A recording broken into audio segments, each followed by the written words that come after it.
कक्षा 8वीं पाठ 3 मेरा देश मेरी माँ। इस पाठ के बारे में हम जानकारी प्राप्त करेंगे। जो पहले पाठ का आशय देखेंगे, बच्चों देख लीजिए। शत्रु से देश की रक्षा करना देशवासियों का परम पुनीत कर्तव्य होता है।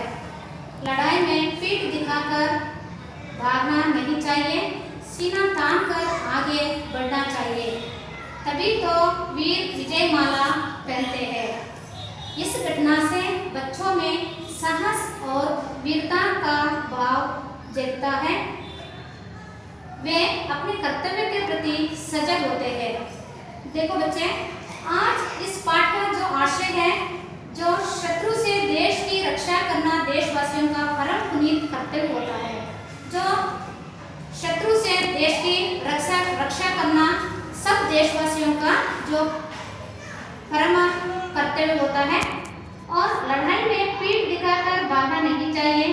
जो लड़ाई होता है उसमें जो पीठ को दिखाकर भागना नहीं चाहिए, सीना तानकर आगे बढ़ना चाहिए।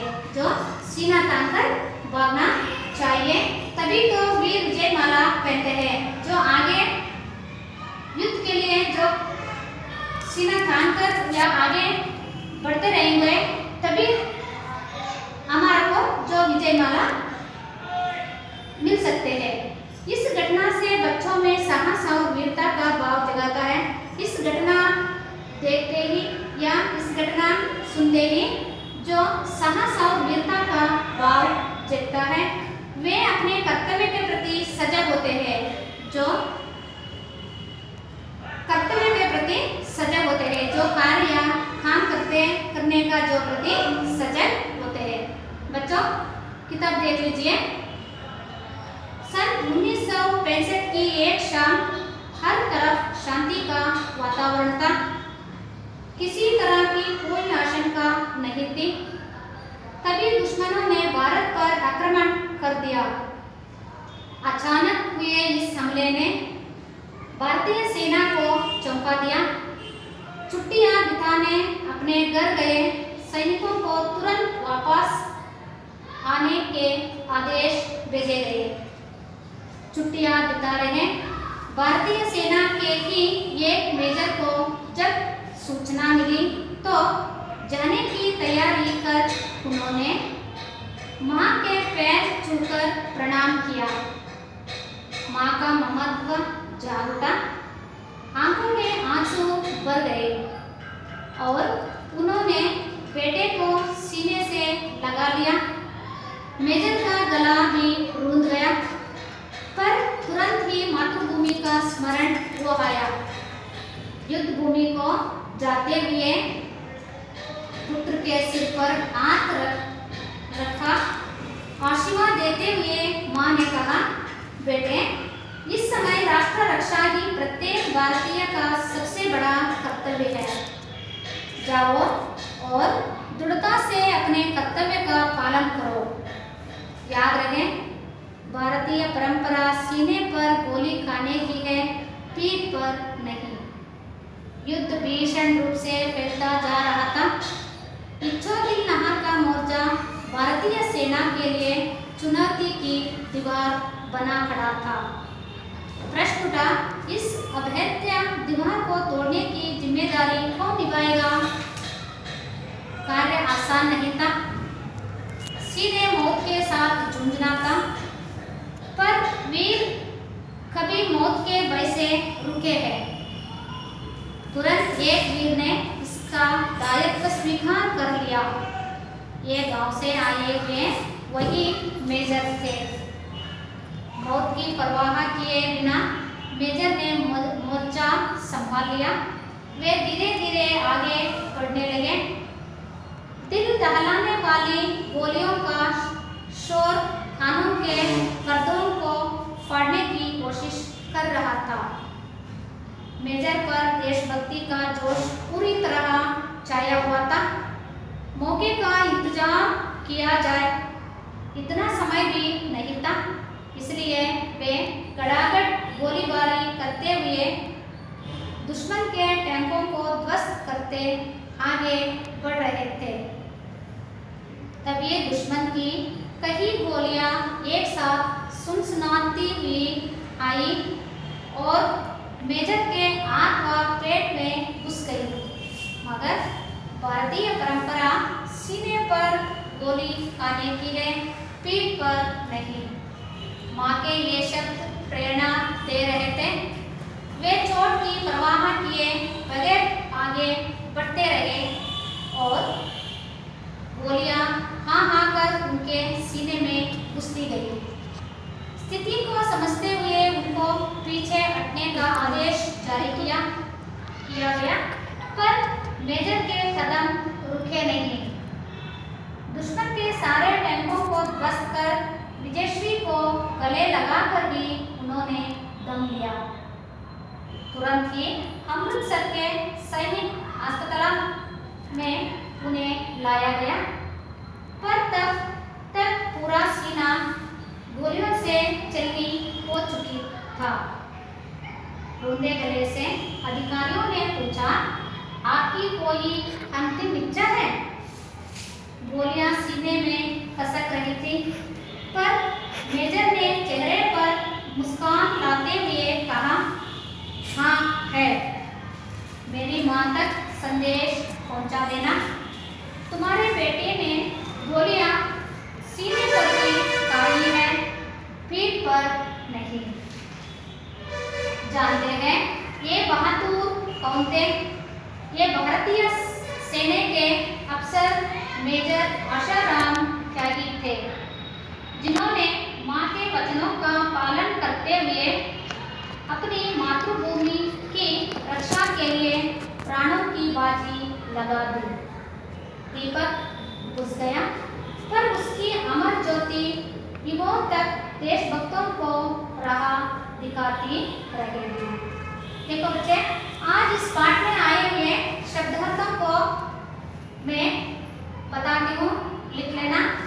हमला, आक्रमण, चौंका देना, चकित करना, विस्मित करना, ममत्व, ममता, रूंध जाना, गदगद होना, जो अवैध जिसको छोड़ा ना जाए, जूझना, लड़ना, दायित्व, जिम्मेदारी, मौत, मरण या निधन, संभालना, बार ऊपर लेना, संकट से बचाना, दिल दहलाना, भयभीत करना, इंतजार, प्रतीक्षा या राह देखना, ध्वस्त, नाश। बच्चों लिख लीजिए ये शब्दार्थों को। आगे देखेंगे इस पाठ का जो अर्थ। सन 1965 की एक शाम हर तरफ शांति का वातावरण था। किसी तरह का कोई आशंका नहीं थी। जो 1965 की शाम का जो समय या सांझ का समय था, उस समय कोई आशंका नहीं था, बहुत अच्छी तरह वातावरण था। तभी दुश्मनों ने भारत पर आक्रमण कर दिया। उसी समय जो दुश्मनों ने भारत पर आक्रमण कर दिया, जो अचानक इस हमले में भारतीय सेना को चौंका दिया। अचानक या आकस्मिक जो इस हमले में भारतीय सेना को चौंका दिया। चुट्टियां जो चौंका देना या चकित करना या विस्मित करना, इसका जो अर्थ। चुट्टियां बिठाने अपने घर गए सैनिकों को तुरंत वापस आने का आदेश भेजा गया। उसी जो हमले भारतीय पर चौंका दिया, उस समय चुट्टियां बिठाने के लिए जो सैनिक अपने जो घर गए थे, उनको भी क्या कर दिया, वापस आने का आदेश उसी समय भेज दिया। चुट्टियां बिता रहे भारतीय सेना के ही एक मेजर का जब सूचना मिली, जो चुट्टियां बिताने गए थे ना वो सैनिकों को एक सूचना मिली है। वो मिलते ही तैयार कर उन्होंने माँ के पैर छूकर प्रणाम किया। उसी समय क्या कर दिया वो सैनिक ने, जो तैयार होकर अपने जाने के लिए अपने माँ का पैर छूकर जो प्रणाम करते हुए जाने को तैयार हो गया। माँ का ममत्व जाग उठा, ममत्व मतलब माँ का जो ममता जाग उठा। आंखों में आंसू भर गए। जो छुट्टियां बिताने के लिए अपने बेटे घर आए थे, उसी समय जो फिर बुला देना उनको भी जो आंसू आया, वो भी जो दुख में वो बेटे को भेज रही है। उन्होंने बेटे की सीने से लगा लिया, सीने को लगाकर जो मेजर का गला भी टूटा गया। मेजर को भी मन नहीं, फिर भी वो जाने को तैयार हो गया। फिर देखो तब तुरंत ही मातृभूमि का स्मरण हुआ आया। जो तैयार होते होते उनको क्या हो गया, मातृभूमि पर जो स्मरण आ गया। युद्ध भूमि को जाते हुए पुत्र के सिर पर हाथ रखकर आशीर्वाद देते हुए माँ ने कहा। जो युद्ध भूमि को जाते वक्त जो पुत्र का सिर पर हाथ रखकर बोल रही है, जो आशीर्वाद दे रही है उनकी माँ, क्या बेटे, इस समय राष्ट्र रक्षा ही प्रत्येक भारतीय का सबसे बड़ा कर्तव्य है। जो इस समय राष्ट्र रक्षा ही प्रत्येक भारतीय का जो सबसे बड़ा कर्तव्य होता है। जाओ और दृढ़ता से अपने कर्तव्य का पालन करो। जाओ, अभी जाओ, अपने कर्तव्य को दृढ़ता से अपना कार्य या कर्तव्य का पालन करते रहो। याद रखो क्या है, भारतीय परंपरा सीने पर गोली खाने की है, पीठ पर नहीं है। भारतीय जो परंपरा है पहले से भी आ रहा है, क्या है, सीने पर गोली खाने की है पर पीठ पर नहीं है। युद्ध भीषण रूप से फैलता जा रहा था। युद्ध बहुत जोर से जो फैलता जा रहा था। इच्छोदिल नहर का मोर्चा भारतीय सेना के लिए चुनौती का दीवार बना खड़ा था। जो इच्छोदिल का नहर का जो मोर्चा से ये भारतीय सेना के लिए बहुत चुनौती का जो दीवार बना था, बहुत जोर से युद्ध हो रहा था। प्रश्न उठता है, इस अभेद्य दीवार को तोड़ने की जिम्मेदारी कौन निभाएगा? इतना बड़ा जो दीवार को तोड़ने की जिम्मेदारी या जवाबदारी कौन निभा सकता है, कौन निभाएगा? जो देखो कार्य आसान नहीं था, यह तो बहुत मुश्किल था, इतना आसान भी नहीं था। सीधे मौत के साथ जूझना था। सीधा यह जो मौत मतलब निधन या मरण के साथ जूझना था। जूझने का मतलब है लड़ना। पर वीर कभी मौत के वैसे रुके नहीं, जो निधन के या मरण के वैसे ये रुके नहीं। तुरंत एक वीर ने इसका दायित्व स्वीकार कर लिया। ये गांव से आए हुए वही मेजर था। इसका दायित्व स्वीकार करने के लिए जो गांव से आए हुए ये मेजर ने जो युद्ध के लिए तैयार हो गए। मौत की परवाह किए बिना मेजर ने मोर्चा संभाल लिया। जो मौत की परवाह किए हुए ये इतना बड़ा मोर्चा को संभालने के लिए जो चला गया। वे धीरे धीरे आगे बढ़ने लगे। वो धीरे धीरे आगे बढ़ने लगे। दिल दहलाने वाले गोलियों का शोर कानों के पर्दों को फाड़ने की कोशिश कर रहा था। इतना जोर से गोलियां आ रहा था, तभी वो मेजर ने रुके नहीं, आगे बढ़ते रहे। मेजर पर देशभक्ति का जोश पूरी तरह छाया हुआ था। जो मेजर पर देशभक्ति का जो जोश पूरी तरह छाया हुआ था। मौके का इंतजार किया जाए इतना समय भी नहीं था, मौके का इंतजार भी नहीं किया था। और इसलिए वे धड़ाधड़ गोलीबारी करते हुए दुश्मन के टैंकों को ध्वस्त करते आगे बढ़ते रहे। जो दुश्मनों के जो गोलीबारी को टैंकों को ध्वस्त कर या नाश करते करते आगे बढ़ते रहे। कौन था? वही गांव से आए हुए मेजर था। तभी दुश्मनों की कई गोलियां एक साथ सनसनाती हुई आई। दुश्मनों की जो गोलियां एक नहीं और एक के साथ जो सनसनाती हुई आई। मेजर के आंख व पेट में घुस गई। मेजर का आंख व पेट में वो गोली घुस गई। मगर भारतीय परंपरा सीने पर गोली खाने की है, पीठ पर नहीं। मगर भारतीय परंपरा सीने पर गोली खाने की है, पर पीठ पर नहीं है। उनके माँ के वचन याद आ गए। माँ के ये शब्द प्रेरणा दे रहे थे। उनके जो शब्द दे रहे थे उनका प्रेरणा दे रहे थे। वे चोट की परवाह किए बगैर आगे बढ़ते रहे। जो चोट को परवाह करते किए आगे बढ़ते रहे। गोलियां हाँ हाँ कर उनके सीने में घुसती गई। जो गोलियां हाँ हाँ कर उनके जो सीने में घुसती गई, तब भी उन्होंने परवाह नहीं किया। स्थिति को समझते हुए उनको पीछे हटने का आदेश जारी किया गया।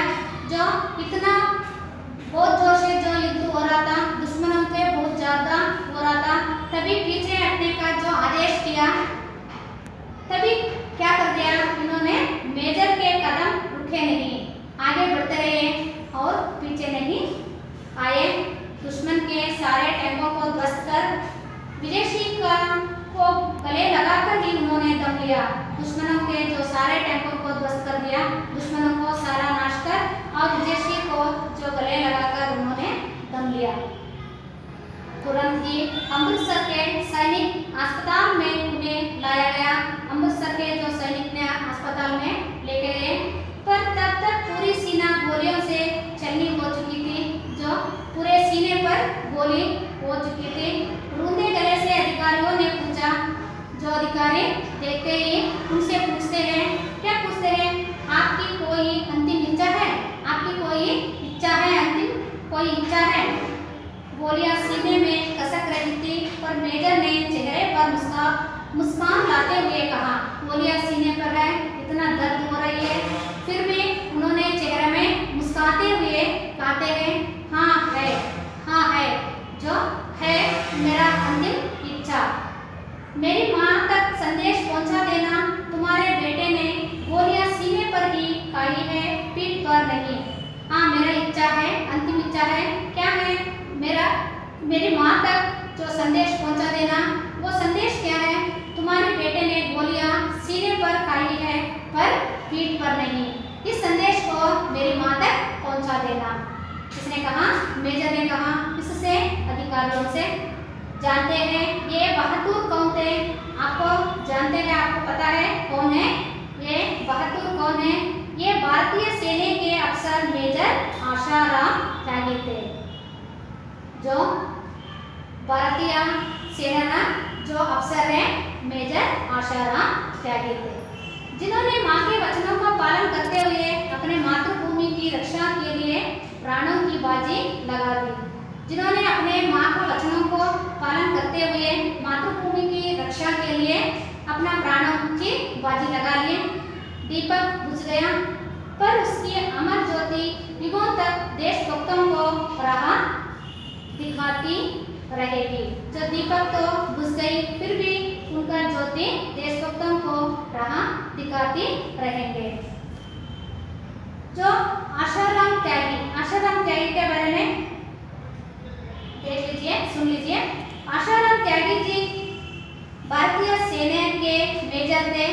31 दिसंबर 1965 की भारत पाकिस्तान युद्ध में वे शहीद हुए। युद्ध उपरांत उन्हें महावीर चक्र प्रदान कर सम्मानित किया गया। आशाराम त्यागी जी भारतीय सेना के जो मेजर थे, इन्होंने पाकिस्तान युद्ध में जो शहीद या निधन हो रहे थे, उनको भी क्या हुआ था? महावीर चक्र जो प्रदान कर सम्मानित किया गया था।